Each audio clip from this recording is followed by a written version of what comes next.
What is going on, guys? Chris here from Advanced Productions. Today, kind of exciting. I'm gonna be working on my desk setup. No accessory for it right there, and I'm gonna go through the mental process, I guess, to set up my desk and what I think is necessary when creating a YouTube setup. So stay tuned.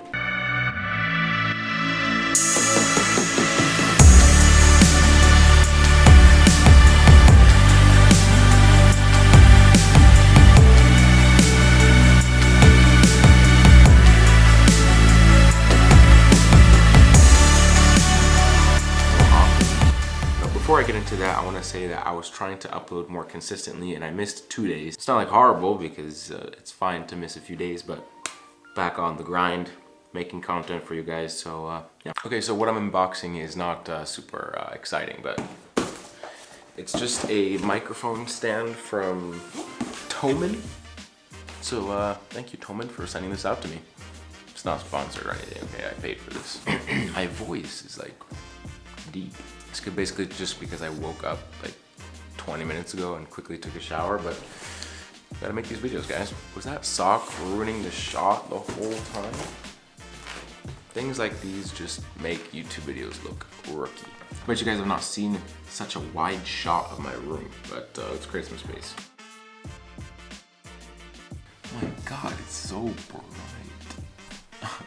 The sun is gonna constantly change, so please forgive me if the exposure goes like whack. Oh my god, the sun is so annoying. I have to close the shutters, which now means I do not need this ND filter. Okay, so that's looking a little bit better. Open this.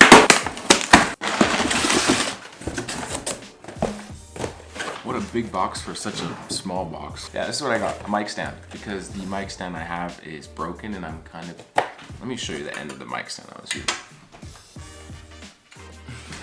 This is the mic stand I was using. It's like a makeshift mic stand, and then I attached this like grip arm and then my mic. It could only keep my mic like pretty far from me, so no, I'm not gonna use this anymore. It's basically broken because it's missing the top piece to extend the microphone horizontally. So yeah, I'm not gonna be using this anymore. No matter how boring the product is, an unboxing is an unboxing.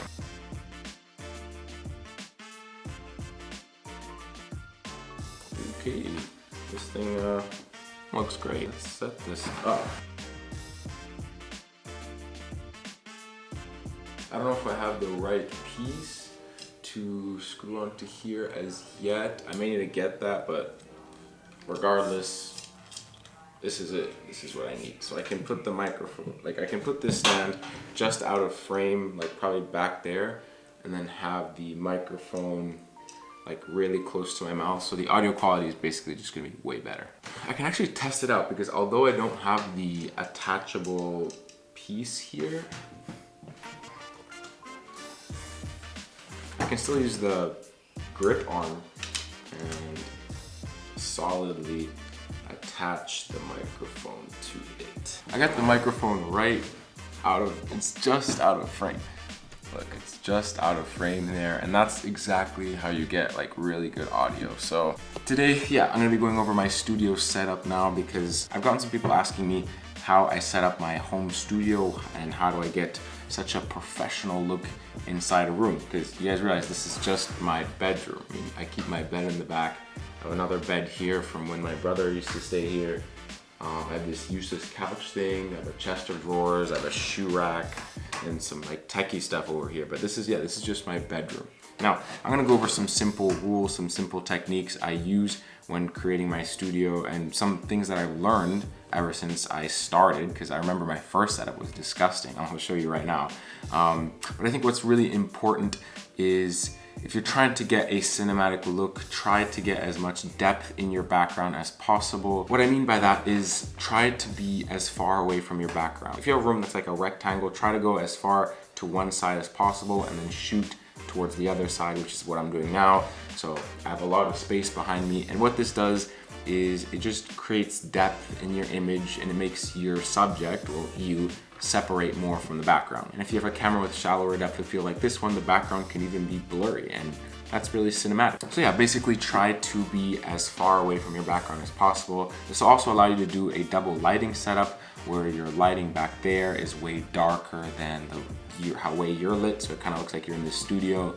And especially if you don't want things to be seen in your background, like your fan or your bed or anything in the background. I don't do it to the utmost, but if you don't want that stuff to be seen, if you're far away from it, you can light yourself and keep there dark, and yeah, and that just makes it really cinematic. Okay, so one of the next things I do recommend is lighting. Now, I made a video about these lights I use. I may make an updated video about it because these lights are really inexpensive, yet they create such a soft and attractive light, because you want a light that's very diffused. Diffused means like it's kind of spread out and it's not really intense. Like, imagine the sun is a harsh light, and when there are clouds, it's diffused. That's why taking pictures when it's cloudy is actually better than taking pictures when it's sunny, unless you're trying to make it look sunny. But in terms of face, in terms of looking flattering, diffused light is better. And these two lights together cost me only like 60 bucks. So yeah, it's great. Lighting, do not skimp on lighting. Lighting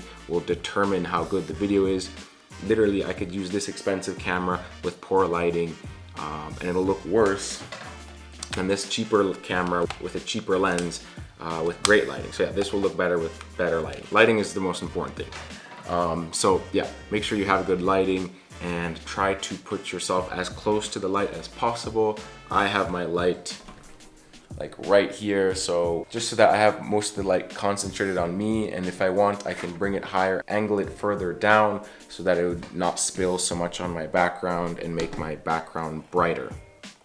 Yeah, If you don't have soft lighting, you can try to do it in front of your window, because the best light really in the world is the sunlight. But the only problem is the light can shift back and forth, so you would need to shoot and probably in an auto exposure. But if you're shooting on your phone, it automatically does that, so you should be fine. So yeah, shoot in front of the window. So if I didn't have this camera, and if I was shooting in auto and I didn't have these lights, I would basically put my phone or something right in front of this window, open the shutter so that the light would be on me, and I would basically just like keep it there, because the more light the camera gets, the better the image will look. So yeah, lighting, extremely important. Next thing, yeah, sound. So sound is extremely important. I know a lot of people have said this already, but it's really annoying to watch a video that has good lighting, good video quality, but the sound is just like, honestly, it's statistically proven that people are more likely to click away from a video if the audio is bad compared to the video. So yeah, audio is extremely important. I just made a video about this microphone, so if you want, you can go check that out. The microphone I'm using is the Rode Video Micro. It's really good for, you know, conversational talks like this where your camera's close to you. But if you want something above you, or if you're in a studio setup and you're not going to be doing this vlog stuff, then maybe you want to purchase or invest in an actual microphone. Depends what kind of video you're making. If you're trying to make a, you know, if gamers and podcasters will get more of a desk microphone that they put down and they can keep close to their mouth so that they can play their game or talk about what they need to.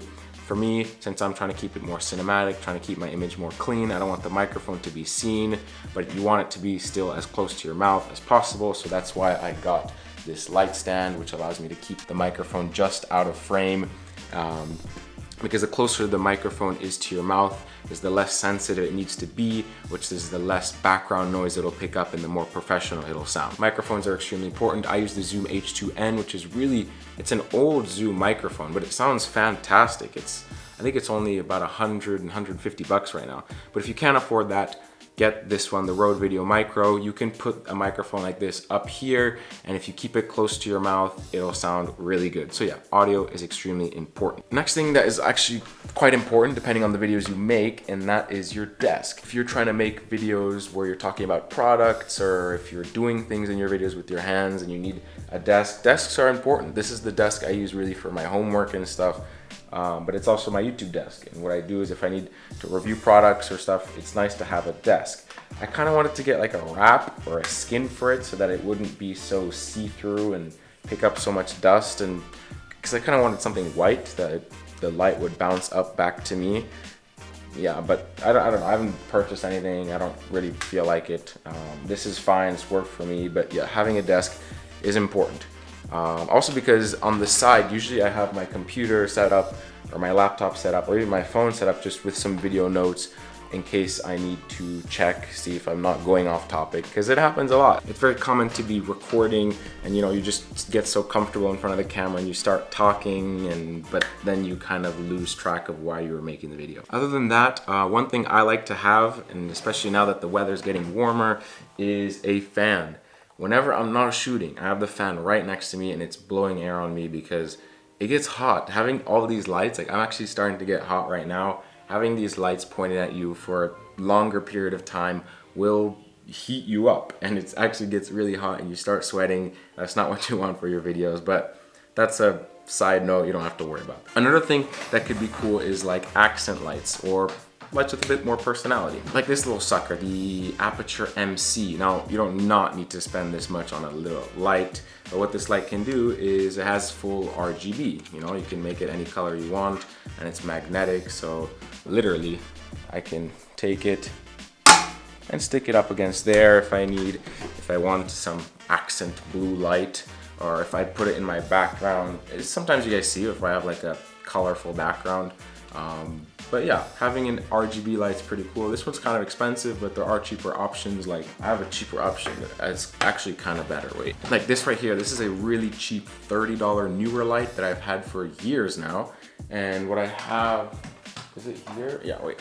I have some blue plastic filter here, and you can just tape it in front and it makes a really strong blue light or red light or whatever plastic you get. So these are really cool. You can stick them in the background. They take Sony NPF, these batteries, which are also really expensive and last a really long time. So you stick it there, it's really bright, like it's really bright. And with that, you can put the blue filter and get like a blue or whatever color you want. If you want a little bit more personality in your video, then getting an RGB light is cool. You don't have to get like a specific video light like that. You can set up RGB, the strip. I have one over there, but it's not working. But yeah, you can stick it around your ceiling, whatever. Just something to add a little bit more personality to your video. And talking about backgrounds and personality, your background shouldn't be random.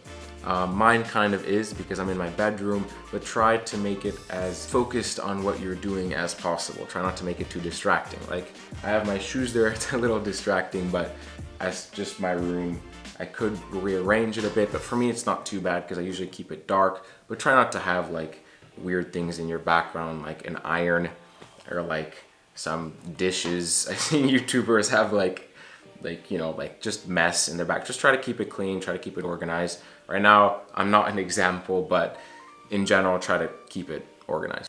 I'm actually like I actually have a pretty similar amount of followers on TikTok now as YouTube, which is kind of scary because I started TikTok like a couple months ago, and I've been doing YouTube seriously for about a year now, but I've had my YouTube channel since 2015 where I posted like really random stuff like lunch soccer videos and stuff. I might make those all public again. I gotta see.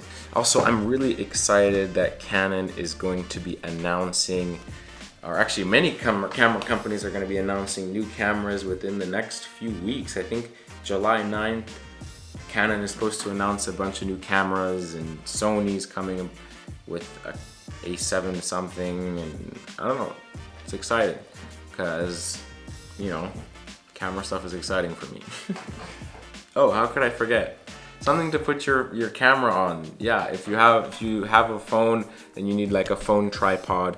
Really cheap ones will do, it doesn't really matter. For me, I've had this big heavy duty Magnus VT4000, this tripod I've had for years now.